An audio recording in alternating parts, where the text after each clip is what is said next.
Po do të flasim akoma sa i përket NASA-s, përveç kësaj do të flasim edhe sa i përket rikthimit të njeriut në hënë, por me theks të veçantë do të flasim sa i përket edhe videove që po qarkullojnë, kinse po janë të realizuara nga NASA, nga anija Artemis dhe ekuipazhe atje. Shumë prej këtyre fotografive nuk po janë të bëra të sakta, sepse po përdoret inteligjenca artificiale, por si të dallojmë konkretisht videot reale që janë shpërndarë nga NASA dhe ato të cilat po bëhen nga ekspert të njohur të kësaj çështje. Unë kam kënaqësinë që bashkë në linjë të drejtë për drejtë kemi Darsej Riza, me cilin do të flasim në detaj sa i përket këtyre videove, jo vetëm për NASA-n, por në tërësi.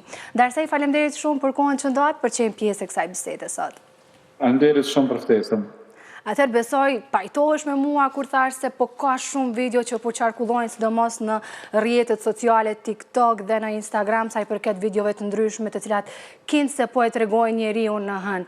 Si mund të bëhen këto video kaq reale, Darsej? A kemi përparuar deri në atë shkallë sa që më nuk po vrejmë as gabime në këtë teknologji?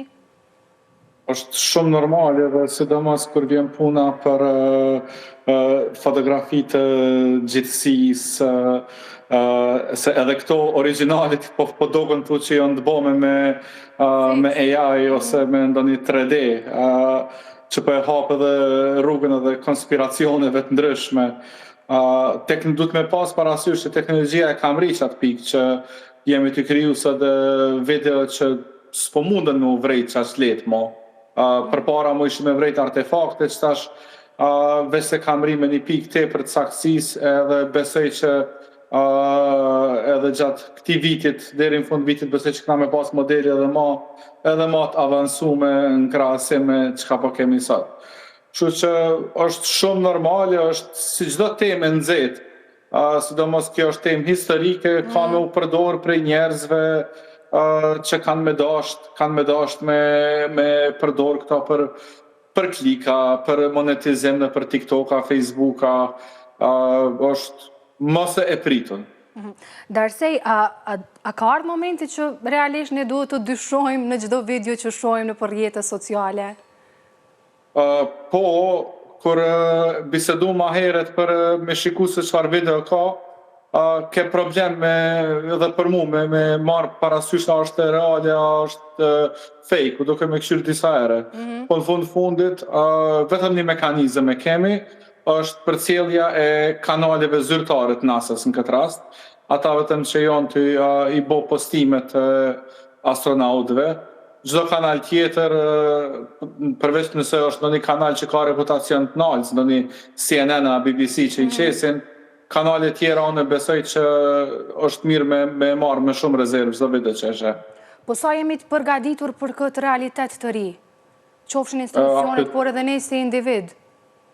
Absolutisht jemi të përgatitur, kush s'ka qenë i përgatitur për një situatë tillë, edhe pse komuniteti i teknologjisë me vite ka tash që jep informacione të ndryshme se që kjo kohë ka me ardhur dhe tash koha erdh. Nuk është që njerëzimi ka edukim duhur për me mujt me marrë vendime drejta sa i përket videove. Sidoqoftë prap këshilla mbetet, vetëm shikojni burimin, mos besoni çka po shihni gjithçka. Po anën tjetër kur e këshyrim janë vitet tona që shprehia jonë si njerëz ka ndru shumë prej konsumimit televizorit që kena pas durim me qëndru 20 minuta me shiku një lajm një diçka, sot ma shumë se 3 sekonda nuk jemi t'ja u jep videove. Kështu që kjo në formë të nëndijes mundet me pas dame afat gjate ku ty po ta ndron dikush mendimin për diçka pa e pas ti ndoshta edhe plan me kriju ndonjë opinion ose ndonjë mendim për ato. Darsej, po a ka ose a do duhet të ketë rregullat forta sa i përket videove të cilat krijohen me inteligjencë artificiale? Ligjvendësit global janë shumë mrapa me këto dhe janë të ardhur shumë problematika tjera rreth inteligjencës artificiale, kështu që po, a duhet me pas, po duhet me pas, po nuk është vetëm ligje me pas, duhet me pas edhe platforma dhe mekanizma dhe standarde të vendosura për këto, po inteligjenca artificiale ka tejkalu komplet e ka tejkalu mundësinë se sa shpejt mundën njerëz të marrë deri te këto. Kështu që ne besoj që viteve në të ardhshme na veç kena me mujt me pas diçka të tillë, po momentalisht nuk kemi. Jo diçka saktë. E kuptoj, po a do t'ishte ndoshta edhe e nevojshme një etiket anash këtyre videove që bëhen në mënyrë që t'i dallojnë nga videot origjinale që po realizohen e që po i shohim edhe në rrjetet sociale? A do t'ishte kjo një zgjidhje apo do duhet që të bazoheshim vetëm në burimet e sakta të cilat ne do të mund t'i gjenim nëpër kanale zyrtare apo diçka të tillë?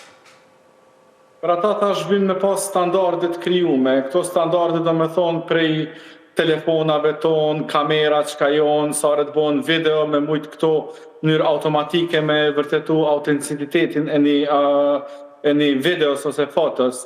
Po një nuk është e krijuar kjo, e dyta edhe sikur se krijohet sot prap kopjat pajisjet të cilat krijojnë video pa këto standarde, kështu që një periudhë kaosit është e pashmangshme momentalisht.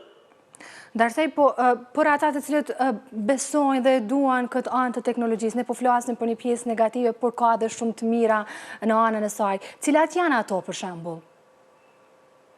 Nëse polim strikt rreth krijimit të videove dhe fotove, benefitet janë shumë thjeshta, ndash për agjencionet marketingut, ndash për biznise, ndash për artista, se është formë e re e artit edhe krijimi përmes inteligjencës artificiale.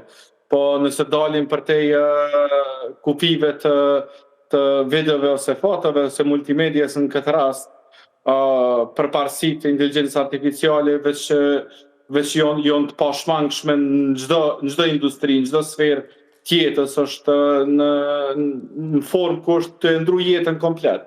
Edhe pse momentalisht nuk është ka vrehet, po ka me u vrejt ma shumë e ma shumë viteve që po vjenë. E thatë se nga viti në vit, nga dita në dit, veç do të kemi edhe video më të sofistikuara ku këto gabime as nuk mund t'i vrejmë.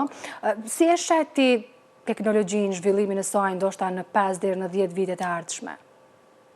Është shumë problem ditësodit me artë një situatë ku jena të bo parashikime për 5 deri 10 vite.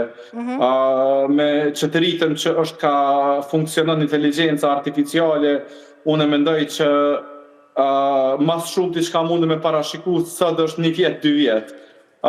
Nuk mundë me ditë se ko ka shkon, nuk mundë me ditë sakt qëfar ndikimi ka me pas në çdo sferë tjetës, po çka mundë me ditë është që ka me pas nevoj për para përgatitje masive për komplet njerëzimit për me mujt një përballu këto ndrime.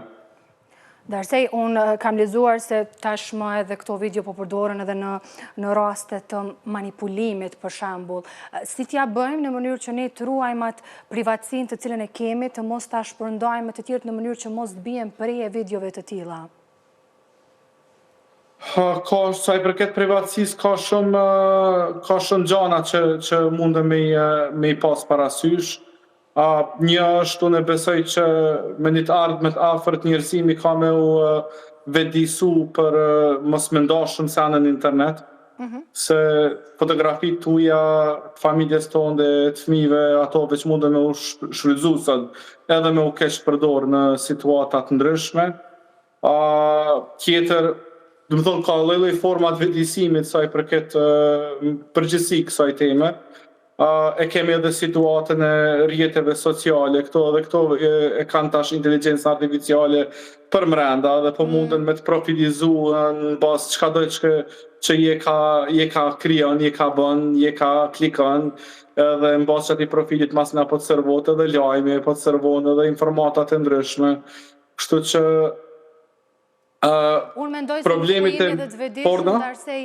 Unë po mendoj se nuk jemi edhe të vetëdijshëm sa i përket shpërndarjes që ne bëjmë pa dashje të informatave tona personale. Një gjë që ndoshta do duhet që të bëjë ndonjë kampanja apo diçka e tillë në mënyrë që njerëzit të vëdësohen dhe mos të bien prej qoftë videove apo diçka tjetër që nuk duan të jenë pjesë e tyre. Ka pas kampanja, ka pas format ndryshme, kena pas ekspert ndryshëm që kanë folë, po problemi ma bazik është që është kriju shprehia të çka gjenerat. Na krejt gjenerat që i kemi hi internetit pa asnjë para përgatitje për to.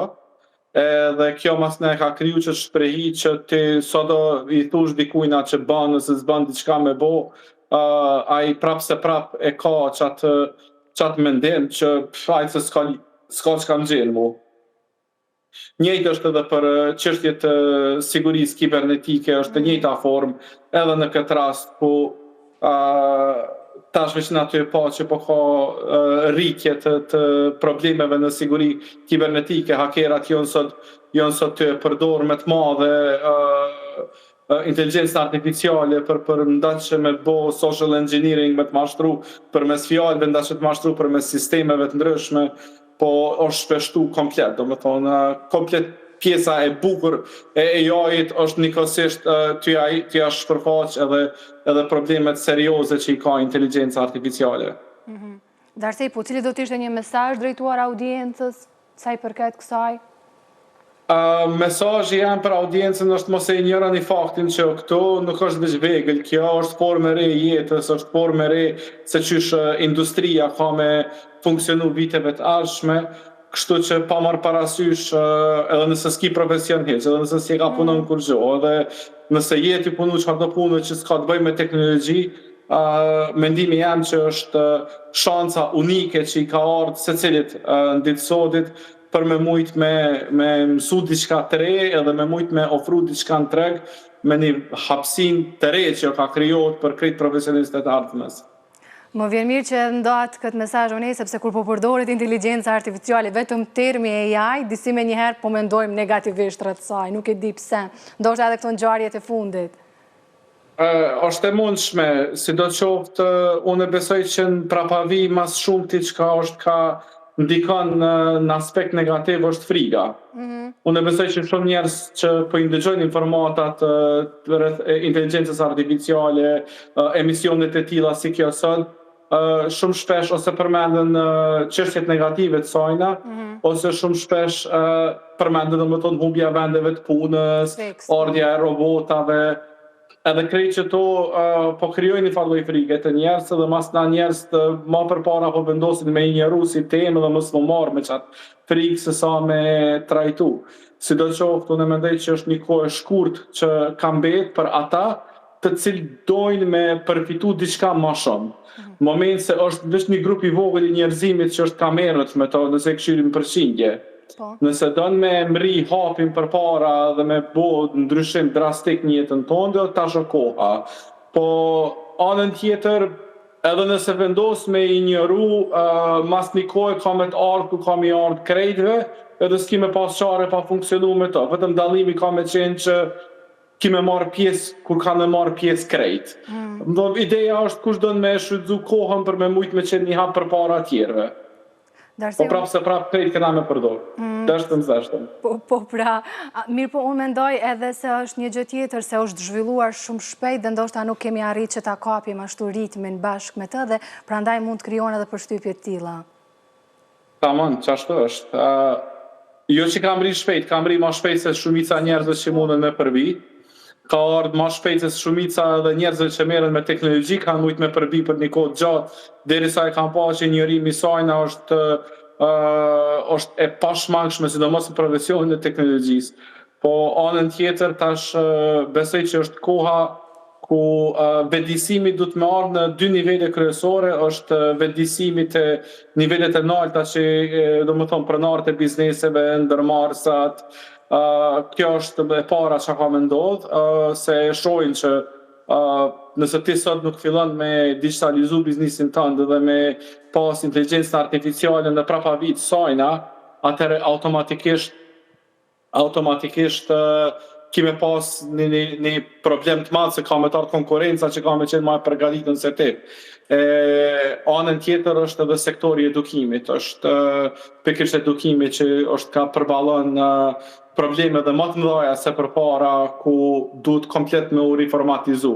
Se ti është aty mësu fëmijët me vegla primitive me u bë gati për një industri që është komplet ndryshe edhe pritshmëritë janë komplet tjera në krahasim me çka pritet prej tyre me një të ardhmen shumë të afërt. Darsej, të falenderoj shumë për këta minutat që ndohat për magazinën Bonbon dhe për informacionet që ndohat me ne sa i përket videove, teknologjisë e shumë çka tjetër. Faleminderit shumë edhe për juve. Kënaqësi që të patëm.